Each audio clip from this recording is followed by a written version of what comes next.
Egunon guztioi, azkeneko denboraldian fedea, itxaropena eta goi maitasunaren buruzko elkarrizketak eta gaiak lantzen ari gara hemen Elizbarrutian. Eta gaur, oso pozik gaude, zeren gurekin dago Patxi Albizu. Egunon, Patxi, Berdin, zer moduz gaude? oso ondo zuekin, Dotori zaude, pizkat ondo jantzia, ere betaurreko dotore batzukin, bai begiak ez dauzkat ondo eta horregatik daukat. baina bueno, garrantzitsuna dotore zaudela guleken. Eskerrik asko. Begira, elkarrizketa hasi nahi dut pixka bat galdezka zure bokazioare buruz. Nola hasi zen zure bokazioa, txikitatik prozesu hori nola eraman zenun, eta zer kontatuko diguzu zure bokazioari buruz, Patxi? Bueno, lehenengo ni segurako naiz, eta baserri batekoa, San Andreskoa, eta nire familia oso religiosoa zen, eta txikitatik beti religio maila gure etxean indartzu egon zen, eta nik sentitu nuen apaiz bate lagundutan, seguran, apaiz izateko gogoa. Eta orduan seminarioa jonditzen, eta hasi zen 14 urtekin jonditzen seminarioa.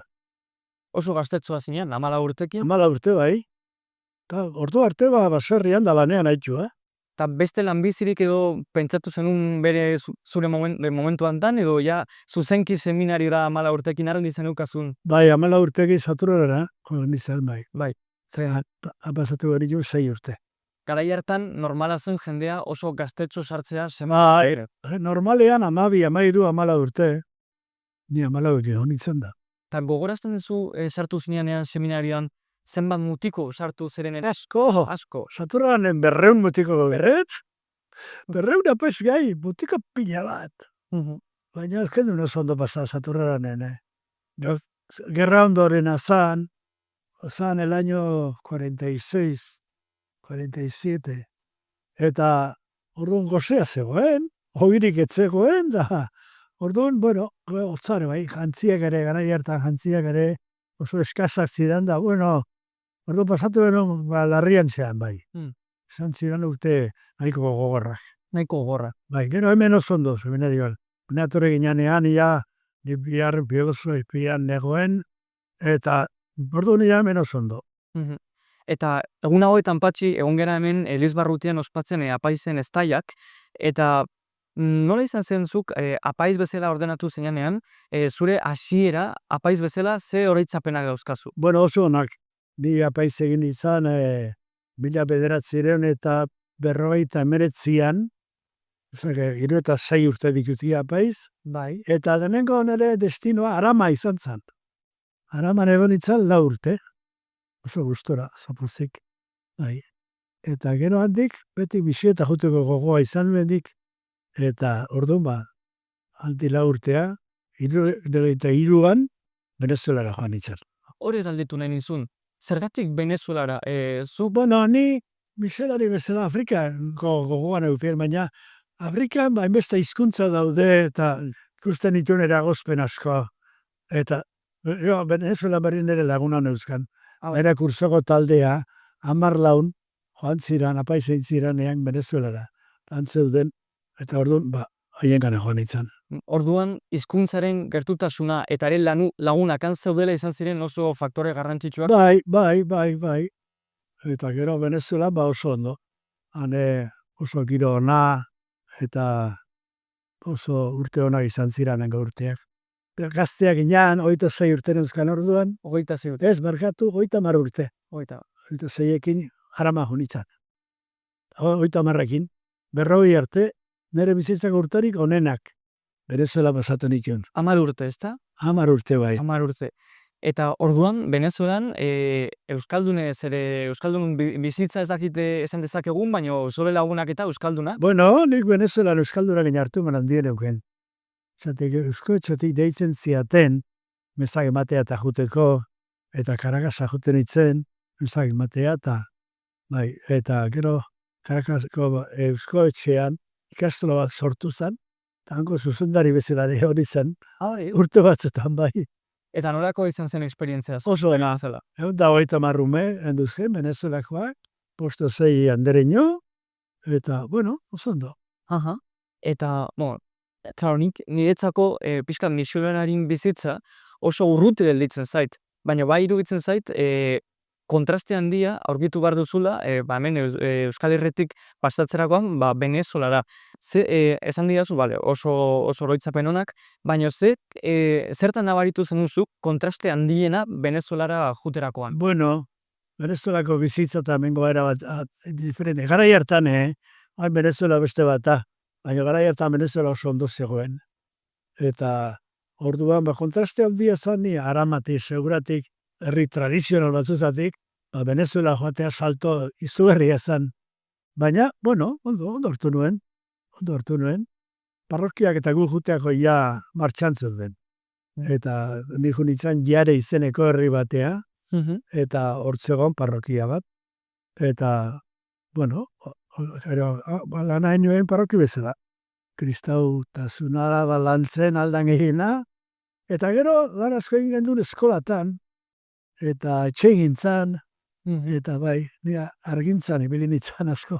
Bai, Bai, jatik, ni beti izan naiz konstruzio zalea, eta beti obratan ibili naiz. Aramanea da ibili nizan da, Venezuelane bai. Eta han, etxea oso txabat ziren. Oso bustinezkoak, eta orduan hartu nituenan bi hiltzero, palano bat genduken, eta etxearen duen strukturatxo bat, basea eta paetak. Eta teilatua behar egin behar zuten. Bestela ezer ez zuten eiken. Beraiek ere ikasteko. Parte hartzeko teilatua behar egin behar zuten. Eta orduan mordo bat egin duen, ez da izen asko. Gauzen, helburua da beraiek ere ikastea, bere gizartea garatzen, ez da jutea eta kolonizatzea, baizik eta beraiei pixkat irakastea nola... Bai. Beraiekin oso hartuman ona izan nuen nik. Nik hartuman nahiko erresa nuen garai hartan, eta oso ondo konpontzen izanango jendeaki. Horrela izugarri jentziaten. Ez dana ez dakit izango dian, lotza pixkate ematen dit. Nik kaleare badalkale Jerezural. Neri izaneko. Bai. Kalle Padre Francisco Albizu. Zatik ana Apatxi izorrezta. Claro. Apatxi inako zagi zer dan. Eta orduan jarri zioten izene kale horri, Kalle Padre Francisco Albizu. Bai. Eta junitzen inauguratzea. Ze polita. Bai. Hori izan nahi du benetan, Baina hori bai zunula sortu zan. Gauza zentzilloak izaten dira Venezuelan. Joan zidan, auzo batea, jende mordoska bat, eta arkitu zirantz, nerekin jaunartzea egindako 6 famili. Eta haiek erabaki zuten, neri kale bat jartzea. Eta alaxe izan zen. Kale jarreziat eta, kale txura. Ze sentitu zenun jakiterakoan kale bat zu? Zuera, poza. Poza? Bai, poza. Eta eskerrona, eta bai. Eta ni galdetu nahi duzun, nolakoa zen Patxi Albizuen egun normal bat Venezuelan, baina hainbeste gauz desberdinak egiten zenun? Bueno, egun normal bat izaten za, normalea, ni auzotan asko ebiltzen izan. Auzo asko, 5 o 6 auzo bat zeuden. Eta Willis bat neukan, Willis Amerikano, gerran ibilia Korean. Eta arekin, juten izan tui erreka, pasatzen gendun, eta auzota juten izan, lotrina ematen nuen. Eta bezak ematen itun, hartu mana izan nuen nahikoa. Pero Caritas egin dela asko gendun, alimentu partitzen, eta, orduan gure lana oso aberatzea izan zen Venezuelan. Oso aberatza, azkenean gure orain egiten ari garen programa dira Fedea, Itxaropena, Boi Maitasuna, eta nik ikusten dut, zuk Venezuelan, hiruak garatu zenula, baino guztiz ere, zeren Caritasekin bai, doktrina eman ere, denetatik egin zen, no? Bai, denetatik eukatu zituen da. Nik ertu eman erresan ituen gara hartan, eta, denetatik egitea tokatu zitzaidan da, gustora, oso ondo. Venezuelako urteik, onenak, nire apaiz bezala han izan ziren. Bai, onenak. Eta ez da nire helburua nostalgikoa zure jartzea, baino, klaro, 10 urte haiek izan zen oso polita Venezuelan, eta bueltatzerakoan gero berriro Gipuzkera, nola sentitu zinean, pizkatzen, nibar? Nire atorru nintzen, eta setien zegoen hemen, gotzai bezala, eta eskatu nio nahi nuela parroki bat, ez erretzeona. Eta matzien pontika, erenderin, bukatzera izan auzo bat zan hori, eta hau zan hori izan, Eta han pasatu dituen beste 6 urte. Eta Pontikatik jo nintzen altza. Eta altza pasatu dituen 28 urte. Urte asko? Bai, asko. Eta lan asko. Eta onak, oso urte onak izan ziren, da oso gustura. Zer gogoratzen duzu zure altzako esperientziari buruz? Bueno, altzako esperientzia aberatza izan zen, eretzako. Bueno, gazte asko gendukela. Neuken suertea, apaiz gazte bat neuken ereki, eta orduan, Zu parroko bezala, ezta? bai, ala joan ditzan, bai. Eta orduan, 200 bat gazte, parroki inguruan ibiltzen ziren, 14 talde genduzken, eta izugarrizko movida eukien duen gaztekin. Hori da, esperientzi gonena hori. Claro. Azkenean, parrokia bat gazte bizitza daukanean, ez dauka zer ikusirik, hori faltan botatzen badu, ezta? Bai, claro. Eta gaur gazteak elizan ia ez daude, baina garai hartan asko zeuden eta Bueno, gutxigo daude, baina asteburu honetan, 170 gazte egin dute sendotzak katedralean. bai? Bai, Eta? 172. Donosti? Donostin bai, Artzain honean, larun bata eta gendean. Hori albiste handia da. O Fernando Gotzainarekin bai. Horregatik igual ez gera beste urtekoak bezala, baina ere gaude gazteak elizan eta pizitzen ematen diogu. Bueno. Eta garrantzitsu da, zu bezaten duzu bezala. Desberdina zan orduko erlijio bizitzatako ingoa oso desberdina dira. Eta Venezuelan, Federaren bizitza hori nolakoa zen, esan nahi dut, gazteak eta adineko jendea, denak zoden Federaren bizitzan, edo Bueno, kulturalki, denak izanak, denak egon asko bai. Bai, porcentaje handia. Bai, eliza jende asko juten zan, eta nahiko jende religiosoa zan. bai, Bai, bere kulturan sartua zegoen erlijio. bai, zegoen kofradi bat, Cofradía de los Diablos Danzantes de Yare. Eta egiten zuten konpromiso bat, Elizar apaizaren aurrean, Corpus Christi eunean, palioaren aurrean, dantza egitiko bat. Eta egiten zuten dantza berezi bat Afrika usaikoa. Bai. Eta apaiza zan El Diablo Mayor. Titulo bat zan, Bai, titulo bat zan. Kofradiaren titulo bat. Bai. Eta hortzean nindizan El Diablo Mayor. Ona. Erso bai. Eta, Patxi, komentatu dugu zure apaiz ezatearen bokazioa, oso indar handiarekin hasi zela zure bizitzan, txikitar. Bai, familian. Familia, Mai erlijiosoa, monar, baina zergatik misionaria, zeren apaiz asko, apaiz bai, baina gero gelditzen dira, apaiz bezala segura, guzkoa. Zerati baina bete eukinuen, guk garai batean Santa Infantzia zegoen. Eta egian bosentima maten genduen. Zuk ez da izu zer da, bosentima maten genduen bisiotako. Bale, laguntza ekonomikoa. Bai. Egian, Santa Infantzia, bai. Eta nik ordutik zenditzen nuen, bisiotako gori. Bai. Eta lortu nuen, eta zunik suertea izan den bizitzan. Nolakoa zen prozesua? Zu eskatu behar zenion Gotzainari begirani, misionaria izan edet, jarri misiotako ez dakite, prozesuan, edo nolakoa zen pixkat seminarioa eta gero eskara hori misiotara juteko? Bueno, Gotzaia izan nion, ni misiota jo nahi nula, eta baietu sondotaz. Ze Gotzainarekin, Patxi? Orduan zegoen Ponte Andreu. Bai, lehenengoa. Elizbarrutian lehenengo Gotzaina. Zenzuk, esan didazu, apaiz bezala, 59an, ezta? Berroita emeretzian. Berroita emeretzian, bale. 59. Baizen, Elizbarrutia, memoria zarinez, 50-an. Berroita marrean hori da. Ni, txegaraten izan, oizpo arrezibitzen. Apaiz gaian izan, eta ni segurako neaiz, eta etxegaraten jonginan, oizpo arrezibitzea daño 50. Bai. Eta nolako izan zen, Gipuzkoara berriro etortzen zarenean, seguran festa bat edo prestatu zezuten, edo nolako izan zen zure buelta, zen, suposatzen dut, garai hartan, klaro, zu Venezuelan, familia eta ezen unik usten. Claro. Eta, bueno, buelta, ni, seguran oso ondo, despida bat egin ziaten, aramane bai, eta bueltan oso ondo hartu nituen da. Bueno.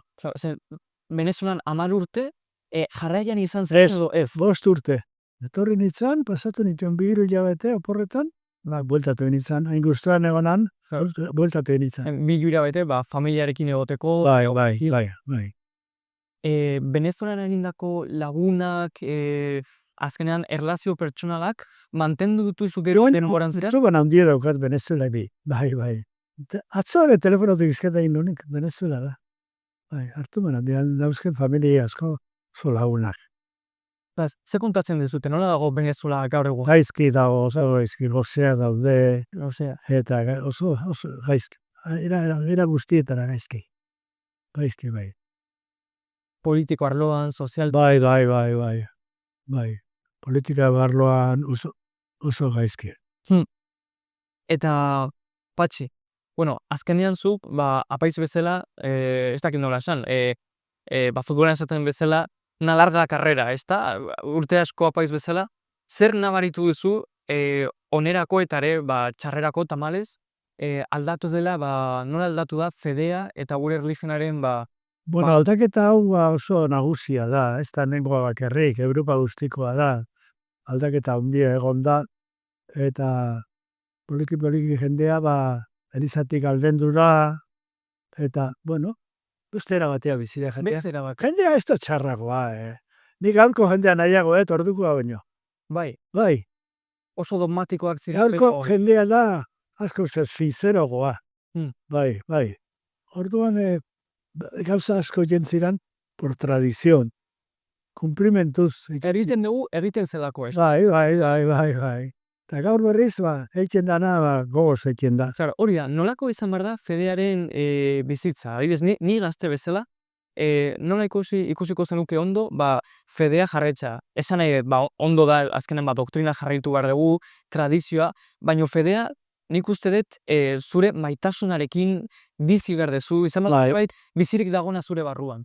Bai, eta Fede hori gero azaldu behar dezu, eta banatu eta zabaldu behar dezu, eta lagun arte bat egin behar dezu, komunitateak horti datoz, eta parrokiak ere komunitateak dira, eta hor Fedea hor parroki mailan bizi behar da. Claro. Eta maitasuna, ez da? Orain daukagula aita santu berri bat. Bai, oso irudiona mandu. Oso irudiona, bai. Bai, ni uste, Franciscon bidea jarraitzuko dula. Bai, horrek dauka oso gauza ona, Perun egon dela 40 urte. Masak zu bezala, miseria. Claro, badakizetan gozea, miserie, eta jendeekin hartu handia. Eta orduan nik uste oso... Hori garrantzitsua da, ez da, Patxi, jakitea jendeak nola bizitzen duen bizitza, benetan. Claro. Teoria oso ondo dago, baina jendearekin bizi behar gara. Teologia honena jendea bizitzea da. Hori da teologia naturala. Bestea da, teologia pixka bat artifiziala. Claro. Horret izan dizut, Leon amalaugarrenak, jendeakin bizitu dela, Perun ala bizi beharko zuen. Jendeakin bat egin dago Venezuela bezala. Eta orduan nik uste dauzkala gauza positibo baikor asko. Eta berak esan dugu azkenean, maitasunean bizitu behar degula gure bizitza. Claro. Gure Fedea. Fedearen erantzuna edo basea edo oinarria maitasuna da. Maitasunik ez badago, Fedeak ez duen zertako balio.